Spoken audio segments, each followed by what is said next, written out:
saya ketemu dengan teman-teman SAG, sarjana alam gaib kan, kayak saya sering ketemu tak 7 orang SAG, tak 3, kecuali saya berdua lain lagi. Kalau bertujuh lain, bertiga lain, berdua lain, pembahasan pasti lain. Nah, pada saat kita berdua, disitulah keluar semuanya, tidak ada lagi yang tersisa. Tidak ada yang tersisa. Memang waktunya. Nah, mengenai firasat atau isyarat-isyarat, saya dokter kan, Dindaku, itu di auranya saja pasien itu berbeda.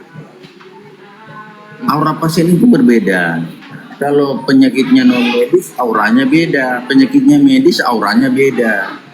Saya obati saja dengan medis. Begitu auranya non medis, karena saya tidak mau dicap sebagai dukun juga merangkap dokter, akhirnya terkungkan dokter dukun. Sehingga saya arahkan untuk di tabib di ruqyah gitu. Saya anjurkan untuk di ruqyah.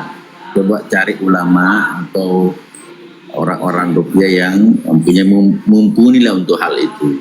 Nah, itu saya pengalaman seperti itu, Dindaku. Saya juga sampai saat ini juga masih mencari-cari jawaban atas itu tuh Pak Rahman.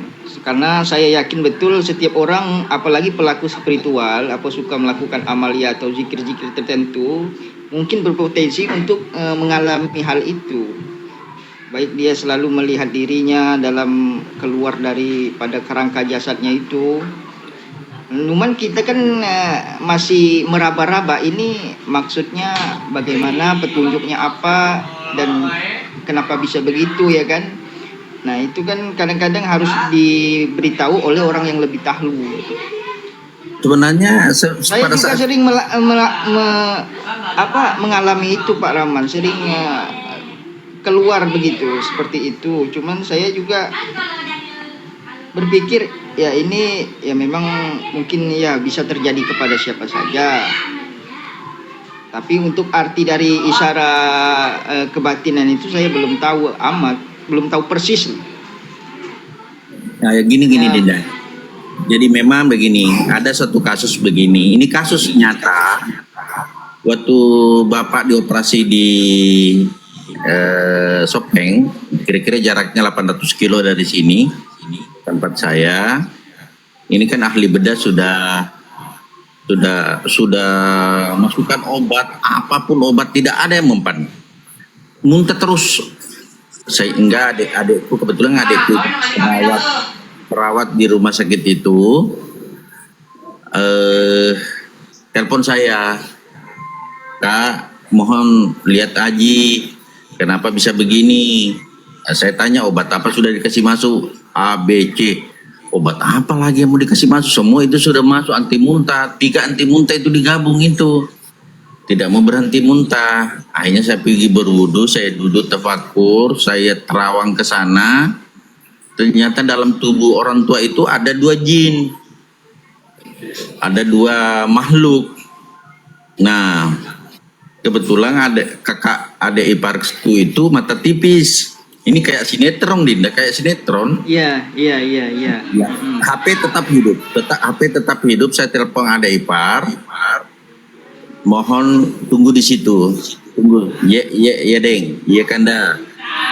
Akhirnya saya keluarlah dari tubuh, saya pergi kejar, ambil itu di dalam tubuhnya, baru saya tarik, baru saya bawa di depannya adek. Saya pakai HP, Dinda, saya sudah di depanmu ini. Bilang ya, saya sudah lihat ada 2 makhluk ini di bawah, dikasih masuk di botol. Ternyata setelah diaruskan ke air, akhirnya wabillahi taufiq wal hidayah, orang itu bagaimana itu? Artinya tidak berniat untuk menghukum, tapi kejadiannya seperti itu. Jadi saya tidak lakukan lagi yang begitu, Dinda, karena meninggal orangnya. Masya Allah ya. Saya tidak tahu bentuk sihir kah ini atau apa bentuknya. Ya memang kita juga orang yang paling mengerti itu ya memang orang-orang yang diberitahu itu ya Pak Rahman ya. Kadang-kadang kita ini istilah kata selalu menduga-duga hal yang tidak wajar apa segala macam, kayak ngaruh santet apa segala macam. Makanya kita harus bertanya kepada yang ahlinya macam-macam itu tuh. Kalau Ini dah enggak kan 800 kita kebingungan. 800 Karena kilo saya juga di Dinda. kampung itu, saya kan Ya, ya saya itu sering mendapati orang yang kematian ya Pak Rahman ya, menjenguk orang yang sakaratul maut itu macam-macam Pak Rahman. Ada yang dia itu tidak bisa dibimbing, dan juga orang-orang kerasukan itu macam-macam modelnya datangnya dari, tapi diobati dengan sangat mudah oleh orang yang mengerti. Nah, mau kita tidak percaya hal itu tapi terjadi. ya. Saya di rumah sakit kan pengalaman Dinda begitu. Iya, iyalah, banyak pasiennya kan. Kita masuk di IGD. Nah, ini pasien pura-pura ini. Ada pura-pura. Akhirnya saya suntik bikin kencing. Akhirnya tidak lama dia buka matanya, dia bilang saya mau kencing ya. Ternyata kok siapa suruh kok bohong. Dia kelebih orang tuanya, pura-pura pingsan, pura-pura ini saya raba nadinya, saya terawang tidak ada apa-apa. Saya kasih suntik obat untuk supaya kencing. Kandung kencing. Itu Pak Dokter masih bijaksana Pak Dokter. Kalau di hadapan saya ada yang pura-pura, saya lebih nakal Pak Dokter. Saya suntikkan jari telunjuk saya ke lubang dubur saya, dioleskan ke hidungnya biasanya itu. Mati aku. Ini Abah Was kita Iya, udah Pak. datang, kita dengarkan Abah dulu ya. Silakan gitu. Silakan Abah. Ada. Tentang apa ini? Barusan tak tinggal Pak. Bang Rahman tadi pertanyaannya diulangi Pak Rahman. Iya, Dinda. Ini kan Oh, ada saya Dokter Rahman. Ya. Iya. saya punya indera Pengalaman. indera perasa cukup peka. Sampai suara-suara saya bisa dengar, suara-suara makhluk saya bisa dengar dalam kondisi konsentrasi penuh, bahkan bisa saya berdialog. Nah, pertanyaannya kemudian saya berdialog dengan siapa? Ini yang saya belum paham sampai sekarang ini. Ya. Silakan Dindaku. Jadi kalau indera perasa itu sifatnya, kalau kata orang Jawa itu pertama gondo. Gondo itu aroma ya, dari bau, aroma pertama itu. Yang kedua, dia dari suara. Didengar dari suara seperti angin semilir ya, di telinga, di pusar, di kening, ada angin semilir di situ, angin tipis-tipis. Terkadang ada angin ribut dengan di telinga, tapi kenyataannya nggak ada. Kita melihat di depan ini tidak ada angin ribut, tapi terasa terdengar sekali di telinga itu seperti angin ribut. Itu yang kepekaan indera keenam ya. Terus yang ketiga yaitu tentang cahaya. Nah, dia diperlihatkan cahaya-cahaya, ada merah, biru, kuning, hijau. Nah, fase-fase ini adalah fasenya indera keenam. Kita bisa peka kepada cahaya, bisa peka kepada aroma, kita bisa peka kepada suara.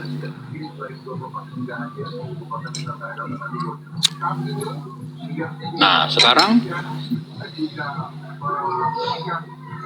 kita kembali kepada unsur gitu ya. Nah, unsur kita manusia itu sebetulnya kan tanah, tapi tanah yang mewadahi api, air, dan angin gitu. Unsur manusia kan itu. Unsur malaikat itu dari nur, cahaya. Jadi kenali cahaya-cahaya malaikat itu seperti apa. Ya, cahaya malaikat itu yang saya tahu warnanya biru, putih, sama hijau.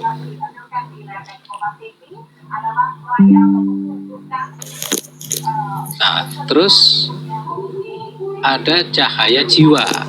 Nah, jiwa itu cahayanya kuning keemasan, itu jiwa.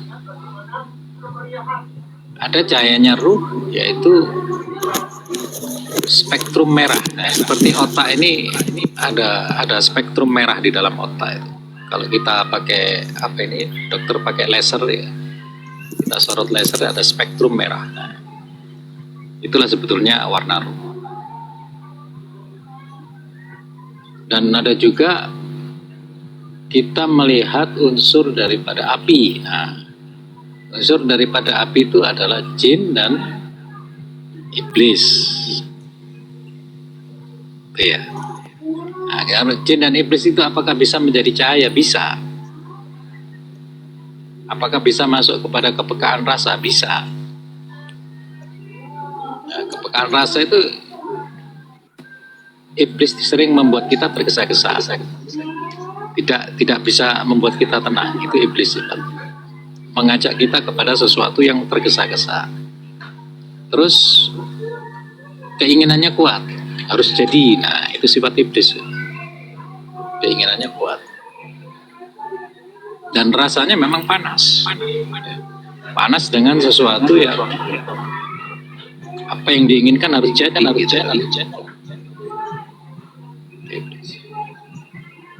Kalau warna sudah jelas iblis itu ya.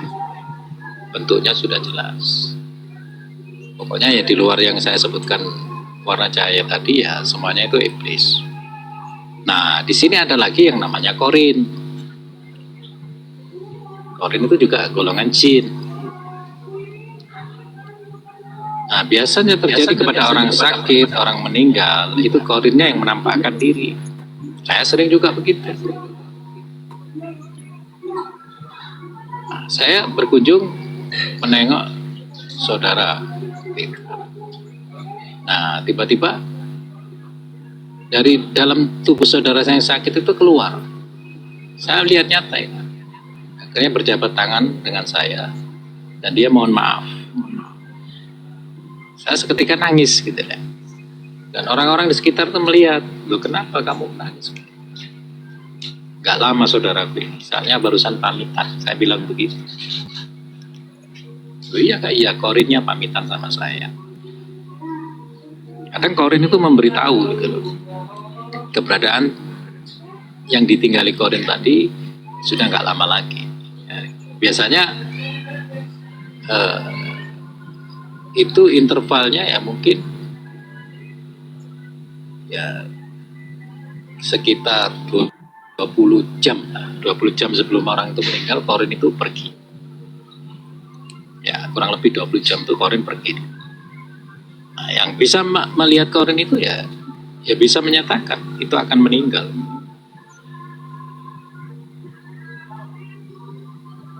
Jadi ketika kita mengalami ekstase, mengalami penglihatannya, baik itu keluar dari hidung, ya, baik itu keluar dari mulut. Nah, kalau dari hidung itu biasanya sesuatu yang murni, karena keluar masuknya disaring di kening ya, di kening itu di rongga atau titik angin ya, di ajena. Hidung ini kan menyempit, nah di situ penyaringan di situ. Nah, kita hirup ini terkadang tidak menghirup napas aja, menghirup residu alam arwah. Untuk siapa? Sampah DNA. Nah, kadang ada sampah DNA yang ikut masuk. Nah, masuk ke dalam vortex kepala, disimpan di situ gitu loh. Ya, residu alam arwah itu tersimpan di vortex tadi. Maka terkadang ada orang mati suri atau koma, ketika sadar kembali dia bercerita macam-macam. Sebetulnya dia tidak berselancar di alam lain gitu. Dia berselancar di alam dirinya sendiri dan vorteknya terbaca gitu loh. Jadi bertemu leluhur, bertemu ini, bertemu itu, melalui semua yang tersimpan di vortek tadi atau residu alam arwah.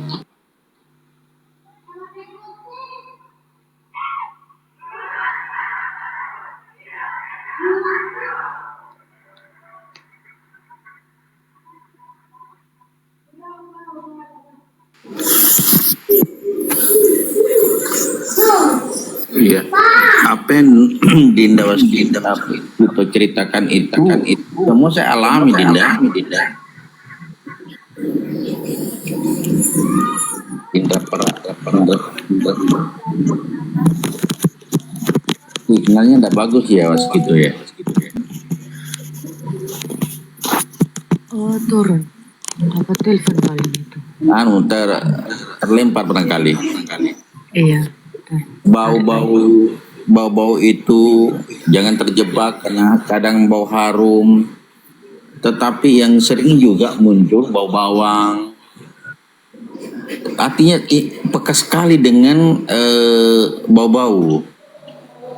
Tetapi yang lucu kalau ada bau tidak melewati pagar. Nah ini bau ini di dalam rumah sampai pagar keliling tidak ada bau itu. Begitu keluar dari rumah langsung menyengat. Berarti tidak mampu untuk masuk ke dalam rumah itu. Kadang juga tiba-tiba bau harum. Aduh. Tapi ini mohon sedikit petunjuk pesan orang tua, jangan tegur. Biarkan saja. Katanya ada malaikat ya, saya tidak, pokoknya saya biarkan saja, saya tidak peduli. Cuman cahaya tadi betul saya amati di masjid ya, kalau pergi sholat Jumat, kalau bukan hijau putih, kemudian pada saat muncul kuning emas itu, pengalaman saya ini penetral Dinda. Merah itu perang. Kalau saya keluar aura merah, berarti terjadi perang. Saya tidak tahu perang dengan siapa.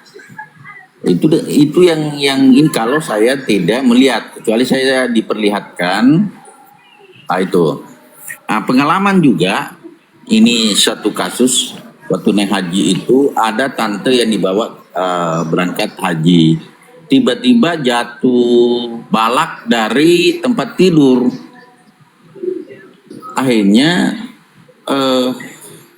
saya ini kan ke Masjidil Haram. Yang tinggal di rumah temani tante itu mamanya. Diteleponlah anaknya bahwa pingsan ke tante. Nah, ini salat isya orang, jadi begitu antara pulang atau tidak, tiba-tiba iqamat Dindaku. Saya menarik kesimpulan bahwa saya ikut sholat isya. Saya tetap sholat isya. Selesai sholat isya baru pulang. Saya lihat seperti Dindaku bahwa ada makhluk berdiri warna putih seperti tante yang kayaknya. Tetapi pernah saya diajar oleh guru sesuatu amalan, dia bilang mudah-mudahan bisa masuk kembali, begini nak caranya. Saya lakukanlah itu di sana. Masuk kembali tidur dalam badannya Dinda. Sehingga sampai kira-kira 2013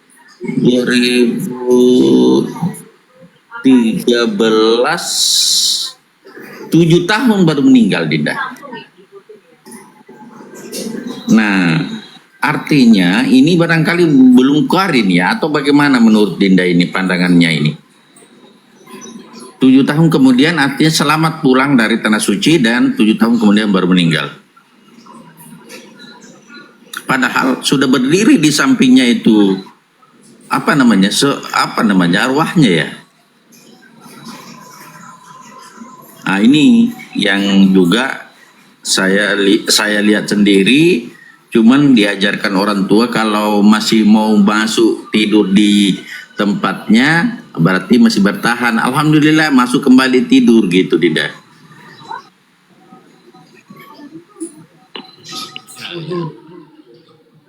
Jadi bisa saja kembaran jiwa. Jadi jiwa itu punya kembaran. Makanya kita mengenal sedulur papat atau sarabampat ya, saudara yang empat atau kandapat. Jadi kembaran jiwa itu di tubuh halusmu itu terkadang dia menyerupai dirimu gitu. Nah, biasanya ada kembaran jiwa ini yang sudah melompat keluar. Nah, dia nggak mau kembali gitu. Tapi kalau empat-empatnya ini keluar ya mati. Ya, kembaran jiwa ini empat-empatnya keluar ya mati. Nah, sering orang menamakan sukma gitu lah. Ada sukma yang menampakkan dirinya dan tidak mau kembali ya. Terkadang tidak mau kembali itu karena ada wadah yang rusak gitu ya. Jadi kembaran jiwa ini tadi, yang 4 atau sukma tadi, itu punya wadah gitu loh di dalam tubuhmu. Nah, nyawa itu wadah. Ya, nyawa itu wadah. Maka ketika orang koma atau tidak bernapas, atau orang yang mati suri yang tidak bernapas, dia masih hidup karena di nyawa tadi, di wadah tadi masih ada tersimpan gitu loh ya, tersimpan apa yang dinamakan nufus. Nah, nufus itu ya asupan dari napas tadi, dari sulbi yang ditarik ke atas ya, dari yang datang dari nurullah ya, atau sirullah yang melalui otak. Nah, kalau sirullah itu melalui otak. Nah, kalau Nur Muhammad atau Sir Muhammad itu datang melalui kolbu. Ya, biasanya datangnya dari ruh. Nah, keluar masuknya ruh itu puser. Ya. Kalau sirullah itu bisa dari ubun-ubun, juga bisa dari hidung. Yang lari ke otak. Jadi tempatnya sirullah itu di otak. Nah, otak itu murni seperti kolbu gitu loh. Otak tidak terganggu oleh pikiran. Pikiran itu di luarnya otak. Nah, justru yang di dalam otak itu, yang menjaga otak itu adalah akal. Nah, akal yang sirullah yang diterima akal tadi akan diproses, disampaikan kepada Sir Muhammad atau kolbu. Jadi otak yang bening itu adalah Jibril atau akil salim. Nah, kolbu yang bening itu yang dinamakan ufuk timur. Nah, pertemuan Jibril dan ufuk timur tadi itu yang membuat kita mi'raj. Makanya ketika Rasulullah bertemu wujud asli Jibril di muntaha ya, di ufuk timur. Nah, muntaha itu ufuk timur. Nah, sebetulnya pertemuan muntaha itu ya di kolbu. Ya, di kolbu dulu Jibril sama jiwa Rasul itu bertemu di kolbu. Nah, nanti dari kolbu masuk ke ruh, itu namanya mi'raj. Jadi apa yang dilihat Dr. Rahman mungkin ya kembaran jiwanya, bukan korin, bisa saja kembaran jiwa. Itulah. Iya. Karena jiwa punya banyak kehidupan. Betul. Persis sama dengan orangnya ya, Dinda ya. Iya, persis gitu. Persis, kembar identik.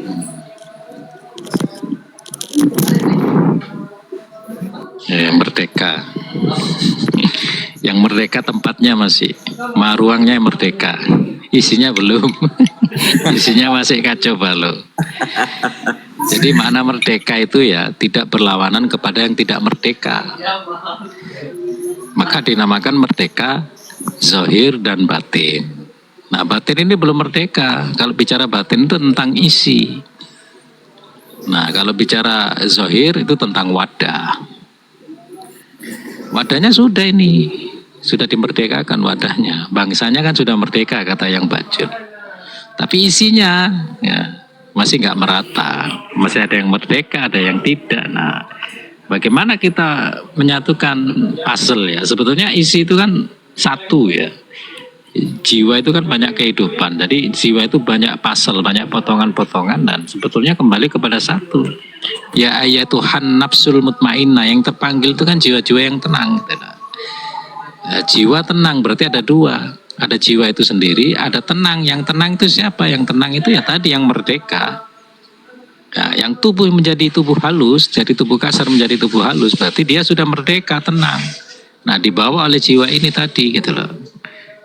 Nah, makanya ketika kita tubuh itu tenang, banyak kehidupan, ya itu yang dinamakan merdeka, karena akan mengikuti perjalanan jiwa. Nah, perjalanan jiwa ini lebih luas, lebih gede daripada semesta ini. Dia yang menampung segala sesuatunya, termasuk menampung ruh, menampung sir. Nah, itu jiwa. Karena jiwa adalah fasalu ahlul jikri. Yang dikatakan jiwa-jiwa tenang itu ciri-cirinya seperti apa itu, Pak Waskito? Adakah tanda-tandanya gitu? Ya ada lah. Jiwa yang tenang itu ya ketika tubuh kasar sudah menjadi tubuh halus. Ini kan biar saya cek sekalian jiwa saya nih. Loh, kalau jiwanya itu tidak berubah. Dari awal, jiwa itu kan bukan diciptakan ya. Jiwa itu kehadiran, sama dengan ruh. Ya, ruh yang kamu rasakan ini sebetulnya adalah kehadiran bersama jiwa. Gitu. Maka sesuatu yang dihadirkan itu kodim. Tidak perlu disucikan, tidak perlu ditenangkan, kan gitu. Nah, yang menyertai ada jiwa tenang. Nah, berarti ketenangan itu bukan untuk jiwa, tapi ketenangan itu adalah yang sebagai kendaraan jiwa gitu lah. Sebagai kendaraan jiwa akan disampaikan kepada ruh. Ya, kalau ingin lihat orang jiwanya tenang ya lihat orangnya enggak tergesa-gesa, orangnya kalem, matanya sayu, selalu tunduk, ya, selalu berpikir positif, tidak pernah berharap, ya, tidak pernah istilahnya apa ini menjustis, ya, tidak pernah menilai, dibilang apa aja diterima. Nah, sifat jiwa yang tenang itu ya sudah menerima. Karena kehadiran kan, kalau kehadiran itu masuknya dalam penerimaan. Tapi kalau keinginan, nah. Arti kata selaras ya Pak Waskito ya dengan. Iya. Kalau dengan keinginan itu sifat daripada cipta, dari indramu. Loh. Ya, sedikit saudaraku. Yang saya pahami selama ini mohon sedikit pertimbangan bahwa jiwa itu Saya terbentuk. izin dulu zuhur ya, Dokter Aman. Ya, Oh, udah zuhur. Saya izin zuhur, ya, ya. Oh, di sini belum tuh. Ya, ya. Ya, silakan Pak Ustaz. iya, iya. Artinya nanti Didaku yang luruskan kalau memang jiwa itu sebenarnya ada setelah jasad ini sudah ada. Penyetuan antara ruh dan jasad, maka lahirlah jiwa. Apa jiwa itu? Kalbu, akal, dan nafs. Jadi kalbu, hati, akli, dan nafs. Nah, pada saat seperti yang Dinda sampaikan tadi, hatinya bersih, pikirannya terkontrol, pikirannya bagus, kemudian emosinya, nafsunya itu nafsu kan amara, lawama, mutmainnah, mardiyah, kamilah, dan seterusnya, dan 7 tingkatan itu sampai di mutmainnah saja sudah.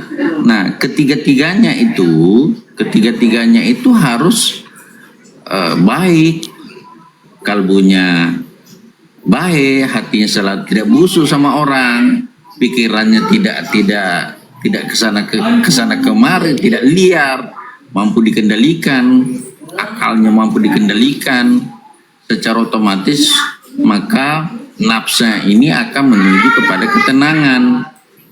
Jadi tangkapan panca indera ini akan dikelola oleh akal, kemudian diputuskan oleh kalbu, maka muncullah nafsu ini.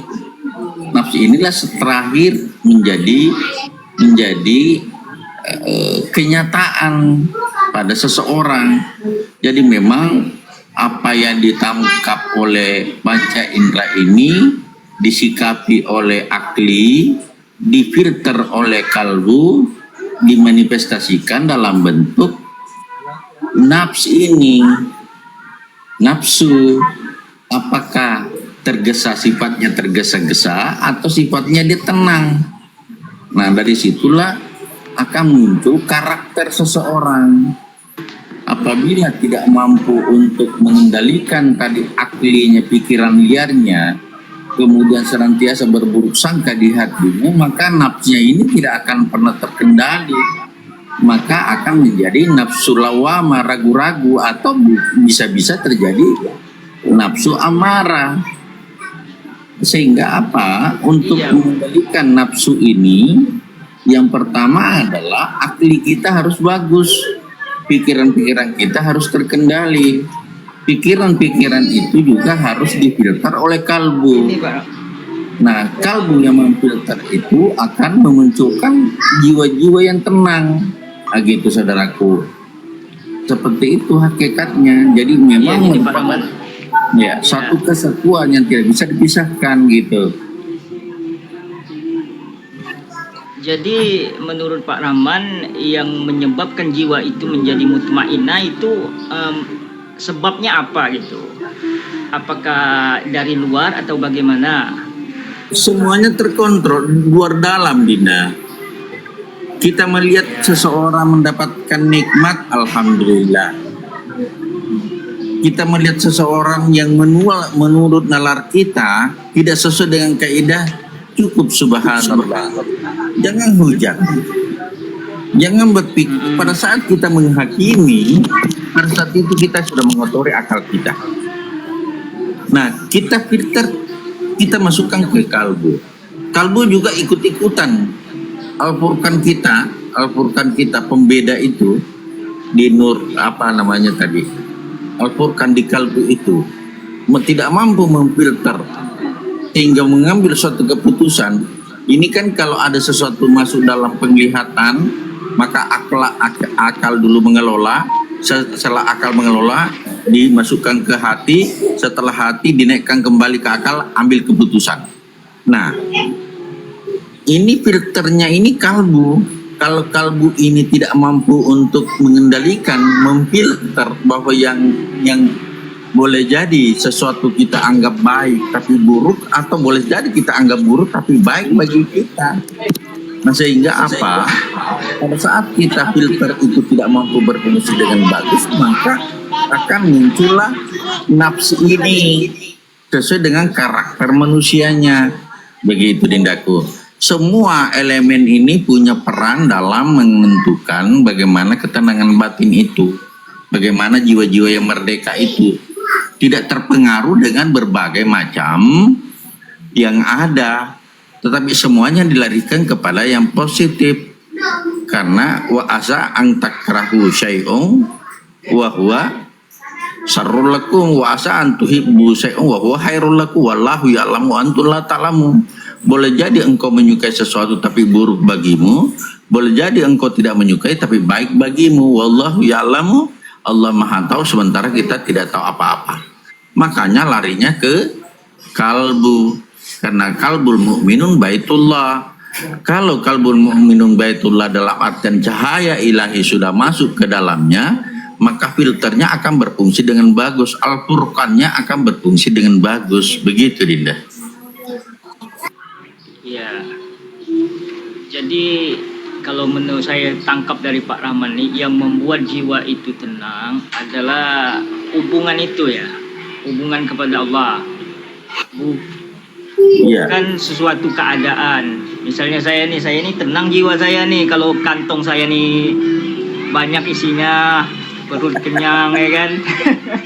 Kalau lagi sakit kena kanker, wah saya mulai galau gelisah. Itu kan disebabkan oleh faktor keadaan situasi.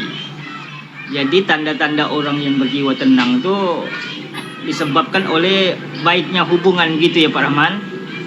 Sehingga dia tidak gusar lagi dalam menghadapi situasi apapun. Gitu ya Pak Rahman ya. Intinya adalah sebelum berdamai dengan orang, berdamailah dulu dengan diri sendiri. Itu intinya, saudara. Jangan terlalu memikirkan orang lain sementara diri sendiri tidak pernah berdamai. Itu. Berdamailah ku ampusikum wa ahlikum. Jaga dirimu dan keluargamu. Bukan jaga keluargamu dan dirimu, dibalik. Jangan tak balik. Bagaimana kita bisa mampu memahami bagaimana mampu dipahami kalau tidak mampu memahami? Bagaimana mampu memahami kalau tidak mampu dipahami? Gitu. Maka ku ampusikum wa ahlikum. Makanya kita lari dulu ke diri. Diri ini berdamai dengan, maka insya Allah juga akan berdamai dengan lingkungan. Seperti itu saudaraku. Iya. Iya Pak Rahman. Memang seharusnya begitu. Kalau kita ngaji kan kita tidak melihat yang di luar. Kita mengambil kesimpulan melihat diri kita yang di dalam ini. Nah, seperti halnya saya membicarakan tentang masalah kejiwaan ini, yang mana mutmainah itu kan saya sedang meraba-raba jiwa saya. Sebetulnya saya ingin mengetahui tanda jiwa saya ini sudah berada di posisi yang mana. Apakah dia lawama, apakah dia amarah. Nah, situasi yang kita rasakan, pribadi saya itu kan selalu mengalami naik turun. Nah, untuk menstabilkan jiwa mutmainah itu, kita membutuhkan suatu metode ataupun jalan, entah apalah itu. Yang penting kita harus belajar kepada ahlinya kan. Nah, kalau saya pribadi ya mengakui ya naik turun itu. Terkadang dia berada di posisi ketenangan itu, terkadang juga dia di bawah, bergejolak. Arti kata ya kita mungkin harus sering-sering lagi membimbing atau memperhatikannya itu. Nah, poinnya kita untuk menaikkan kualitas kejiwaan kita itu agar dia menjadi selaras, itu kan butuh bimbingan atau istilah kata metode atau seperti apalah ya untuk menuju ke sana ya kan Pak Rahman ya. Iya Dinda, sebenarnya sih kalau kita mau kaji lebih jauh, ya Tuhan nafsul mutmainnah, wahai jiwa yang tenang. Bagaimana jiwa-jiwa yang tenang itu? Ala bizikrillah tatmainnal qulub. Hanya orang-orang yang mengingat Allah, jiwanya tenang. Bagaimana mengingat Allah? Aqimis sholata li zikri. Dirikan sholat untuk mengingat aku. Bukan salah 5 waktu ya. Bukan hanya salah 5 waktu ya. Jadi konektivitas. Sholat itu salah satu adalah konektivitas. Tersambung. Signal. Kalau signalnya Dinda Iwan dengan saya selalu tersambung dengan bagus, maka tidak ada keraguan-keraguan dengan saya. Nah, aqimis sholata lidzikri. Nah, aqimis sholata lidzikri setelah kita baca di dalam Al-Quran contohnya,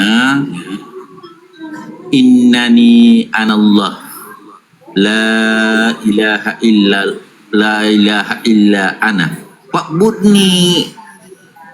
fa'budni dulu, baru wa aqimis sholata lidzikri. Yang pertama adalah fa'budni, konektivitas, membantu orang, memperbaiki hubungan dengan sesama, semuanya itu fa'budni. Wa aqimis salata lidzikri, dan dirikanlah salat untuk mengingat aku. Ini saya ada satu pertanyaan nih Pak Rahman. Silakan. Maaf saya potong. Dan untuk kawan-kawan semua lah, ada di dalam Al-Quran itu mengatakan ayatnya Iqra kitabaka kafa binafsika dan seterusnya kan. Arti katanya dalam bahasa Indonesianya, bacalah kitabmu, cukuplah hari ini dirimu sebagai penghisap dirimu sendiri. Nah itu kalau kita ambil pengertian atau makna dari balik ayat itu seperti apa yang dimaksud tuh Pak Rahman dan kawan-kawan semua? Saudaraku, yang mengetahui diri Anda adalah diri Anda sendiri. Makanya Amirul Mukminin Umar ibn Khattab mengatakan, hitunglah dirimu sebelum dihitung oleh Allah. Yang mengetahui diri kita adalah diri kita sendiri. Saya berbuat baik atau berbuat buruk. Saya ini sudah baik apa sama orang apa tidak? Saya menzalimi diri sendiri apa tidak? Saya membohongi hati apa tidak? Yang tahu adalah diri sendiri. Makanya tahulah diri. Ini saya sudah yang mengetahui, tidak bisa saya memberikan suatu menilai saudaraku Iwan baik, buruk dan sebagainya. Yang mengetahui adalah diri Anda sendiri. Makanya coba hitung-hitunglah diri sebelum dihitung. Begitu. Evaluasi diri. Evaluasi diri. Tidak bisa orang lain dijadikan rujukan bahwa saya kalau seperti itu, apa seperti itu hakikatnya di dalam belum tentu. Penampakan dari luar belum tentu sama dengan di dalam. Untuk itu, yang mampu menilai diri kita ini adalah diri kita sendiri. Orang lain hanya pembanding. Gitu saudaraku. Paham ya? Iya, saya paham akan hal itu. Tapi yang saya tanyakan begini Bang Rahman. Maksud kita mencerna daripada ayat itu tadi kan ya untuk menghisap diri kita sendiri. Menurut Pak Rahman dan kawan-kawan, itu menghisapnya seperti apa maksudnya itu? Menghisap untuk ataukah kita menghisap dengan apa maksudnya itu? Menjadi suatu ukur. Misalnya saya ini menghisap diri saya nih, saya menghisap diri saya, ntar kalau saya membandingkan dengan suatu hisapan itu adalah urusan tertentu, ataukah itu urusan untuk baik buruk saya. Ini kita untuk mengetahui baik buruk kita itu, salah benar kita itu seperti apa gitu Pak Rahman, maksudnya yang saya inginkan itu. Tadi Dinda Waskito sudah menerangkan panjang lebar Dinda. Jiwa itu terdiri dari kalbu, akli, dan nafs. Apakah hati kita sudah bersih? Kalau belum, perbaiki. Apakah pikiran kita sudah lari ke sana kemari? Kalau masih liar, kendalikan. Apakah nafsu saya masih liar? Kalau masih liar, kendalikan. Jadi ada suatu hukum, nafsu itu tidak dia di depan, tidak juga dia di belakang. Nafsu itu selalu kita beriringan. Sebab kapan tidak nafsu, tidak bisa juga kita berbuat apa-apa. Makanya nafsu itu harus ada. Bagaimana kalau tidak ada nafsu makan? Bagaimana kalau tidak ada nafsu untuk berbuat, mendirikan sholat, mengerjakan sholat, mendirikan sholat, tidak ada nafsu untuk membantu orang dan lain sebagainya. Nah, dari semua tuntunan ini kan ada tuntunan, ada dua. Alkitab itu dua bagian. Kitab Al-Quranul Karim dan kitab diri. Makanya zalikal kitabu la raiba fihi hudal lil muttaqin, itu adalah kitab Al-Quran dan kitab diri. Alkitab itu terdiri dari dua. Silahkan jadikan saya tidak mengabaikan yang tertulis. Tetapi aplikasi tertulis ada pada diri masing-masing. Gitu Dindaku. Jangan abaikan yang tertulis. Tertulis itu petunjuk, tuntunan juga, itu juga cahaya. Itu juga nur. Nah, cahaya Al-Quran dan cahaya insani itu harus sejalan. Bagaimana bisa sejalan kalau misalnya nurnya Al-Quran tidak sejalan dengan nur insani? Maka tidak akan terbit. Seperti itu, Dindaku, Iwan.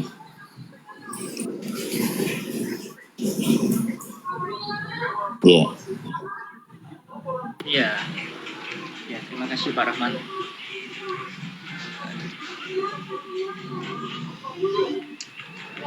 Artinya kita tetap bercermin kepada Al-Quran itu ya. Dan karena kita menghisap dengan hukum-hukum ketuhanan itu sendiri ya. Nanti katanya berarti poinnya di situ. Berarti saya Jangan dapat sampai ada satu kaidah bahwa sudah meniadakan Al-Quran, tidak boleh. Walaupun kita sudah paham tentang jati diri, tetapi tetap kita harus ikut tuntunan, saudara-saudara. Ya, sepakat kalau itu sepakat. Kita tidak boleh menolak atau lagi meragukan Al-Quran itu, karena bagian daripada rukun iman kita kan. Tahu enggak? Tubuhmu itu terdiri dari apa? Jasad ini. Jasad Ya, ini ya. adalah 30 juz kalau dianyam. Tetapi yang mengendalikan 30 juz yang di luar itu adalah yang di dalam. Makanya diri ini yang di dalam ini, yang kalbu, akal dan nafsu ini, itulah yang mengendalikan 30 juz. Maka sejalanlah 30 juz yang di tubuh sebagai Muhammad, yang di dalam dengan yang di dalam. Kalau tidak sejalan, bagaimana caranya bisa tentram? Iya, ini kita nih ngobrol berdua aja nih, yang lain mana nih? Silakan yang lain. Simak, tapi terlelap jadinya. Terus lanjut. Jadi suatu ketika, Dinda, ini fakta. Suatu ketika saya tidur di hotel di depannya Rauda.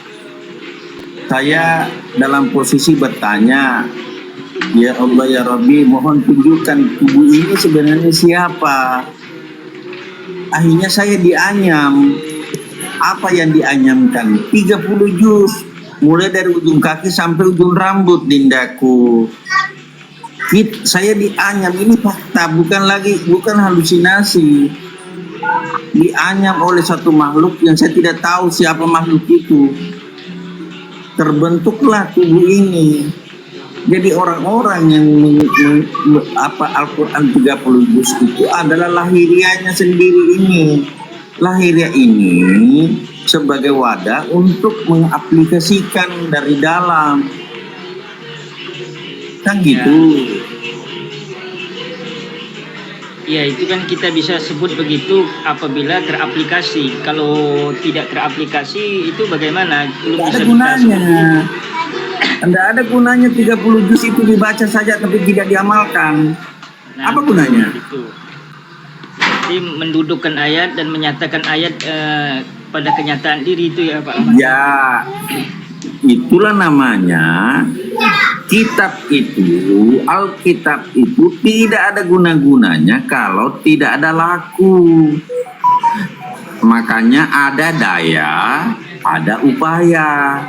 Daya itu dari Allah, upaya itu kita. Daya upaya gitu Dindaku. Bang Rahman.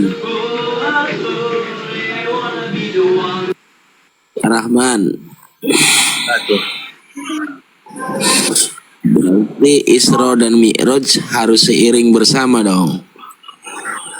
Isra dan Mi'raj tadi sudah diterangkan di Waskito, dari keramaian Masjidil Haram masuk ke Masjidil Aqsa.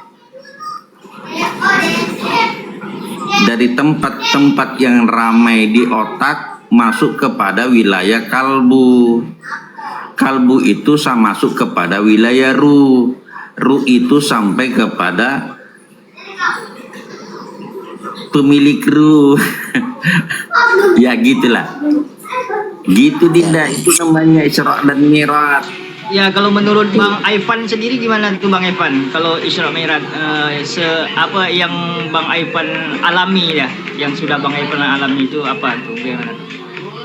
Kalau saya lebih cenderung ke pemahaman kisi-kisinya aja. Kalau perjalanan itu kan masing-masing gitu. Tapi apa yang disampaikan Bang Rahman itu benar gitu kan. Bahwa di sini ada Ka'bah ya kan. Di situ ada rumahnya Allah gitu loh. Ya rumahnya Allah, Ka'bah Baitullah itu kan gitu.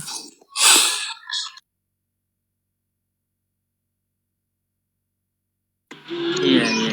Makanya teman-teman ya biar betah gitu ya, biar nggak pindah-pindah rumah, ya rumahnya dibersihin gitu supaya nyaman terus rumahnya.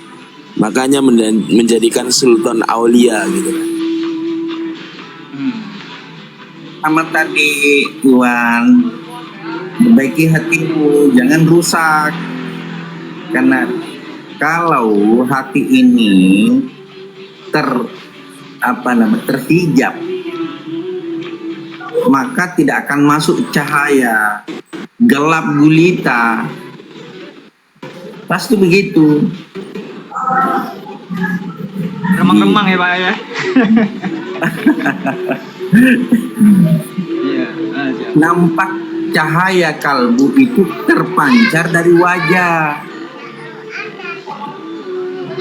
Kita bisa menilai orang walaupun tidak bisa kita putuskan karena memang ada kulit hitam kulit putih. Jangan sampai salah, belum mengenal cahaya nur, tapi begitu orang hitam langsung kita kenapa gelap, padahal hitam memang orang seperti saya.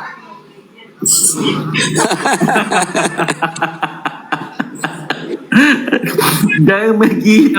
Tapi memang benar Pak Rahman bahwa cahaya-cahaya Allah itu nampak pada orang-orang yang dekat kepada Allah. Itu sebetulnya memang jelas nyata itu. Nyata dalam pandangan mata zahir kita.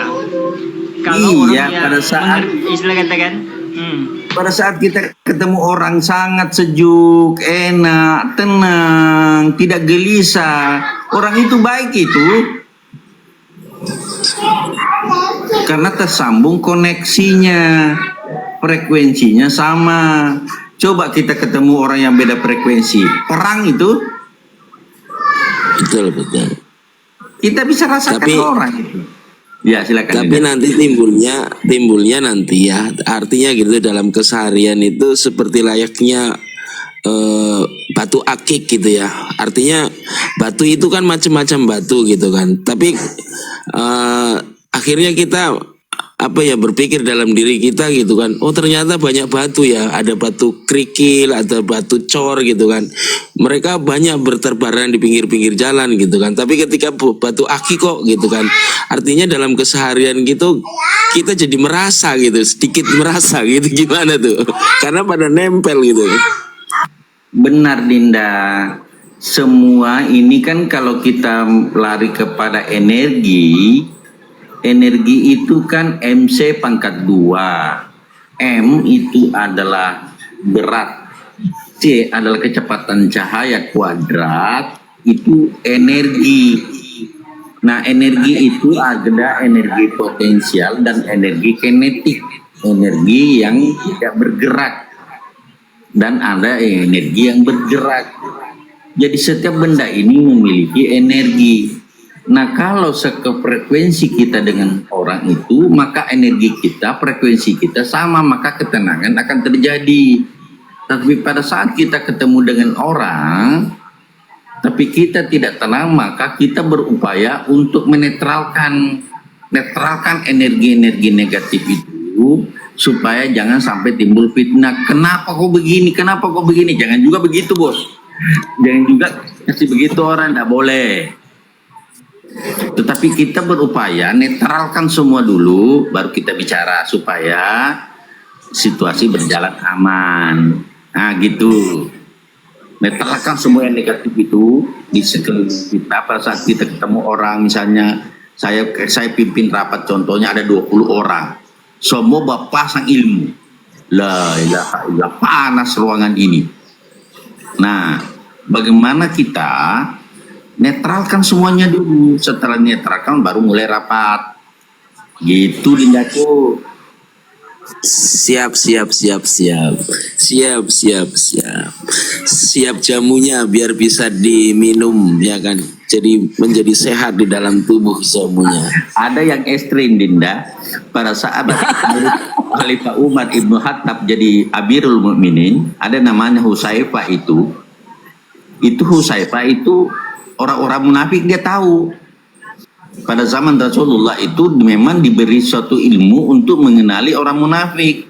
Jadi Amirul Mukminin sebelum memimpin rapat, seluruh gubernur-gubernur dan petinggi-petinggi itu dikeluarkan semua oleh Husaifah.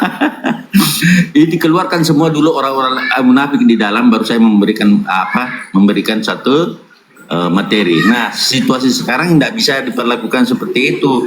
Tinggal bagaimana kita menetralkan situasi di dalam supaya rapat bisa berjalan dengan baik. Kita tidak bisa berbuat seperti Khalifah Umar kan, dikeluarkan kepala dinas ini, keluarkan itu, tidak baik itu. Tidak bisa. Gitu Dindaku. Pak Rahman, Pak Rahman, tapi kalau Pak Rahman jadi presiden. Pak Rahman, tapi kalau di dalam sudah merdeka, sudah tenang, ketemu orang kayak apa gitu, yang di luar kasar kayak apa gitu, yang di dalam kan nggak bereaksi ya, tetap tenang aja kan. Yang kan luarnya itu, kalau dalamnya kan ya nggak apa-apa, nggak masalah gitu kan. Maksudnya nggak semuanya mengalami kayak beda energi kah, terus perang kah apa itu kan. Kadang nggak juga gitu Pak, meskipun ada orang bentak-bentak ke apa, tapi di dalam ini nggak ada apa-apa gitu Pak. Pengalaman saya begini Dinda. Pengalaman ini ya. Kalau misalnya saya pimpin rapat, aura putih yang keluar atau hijau, aman-aman itu terkendali itu. Tapi kalau aura Saya mau menyapa dulu ya. Waalaikumsalam warahmatullahi wabarakatuh, Mbak Aida sama Bang Heru. Waalaikumsalam warahmatullahi wabarakatuh. Silakan dilanjut, Bang Rahman, silakan lanjut. Jadi pengalaman pribadi, kalau aura kuning yang keluar pada saat kita memimpin, misalnya ada 9 kepala dinas yang kita pimpin, untuk ternyata aura kuning yang keluar berarti ada yang dinetralkan. Tetap tenang saja. Yang bahaya kalau yang keluar adalah merah, perang. Nah, inilah yang dihindari. Hindari, walaupun sebenarnya kita bisa sikapi, tapi perang terjadi. Makanya kalau memang begitu, tunda dulu sebentar, 5 menit, 10 menit, sourcing dulu. Gitu. Makanya memang gampang-gampang susah dalam menyikapi suatu persoalan. Harus kita bijak. Barangkali Bung Waskito, bagaimana itu arif billah, bijak dalam menyikapi persoalan. Assalamualaikum Dindaku Waskito. Nah, disinilah kita pakai arif. Lagi mirat itu. lagi mirat ya. Belum turun.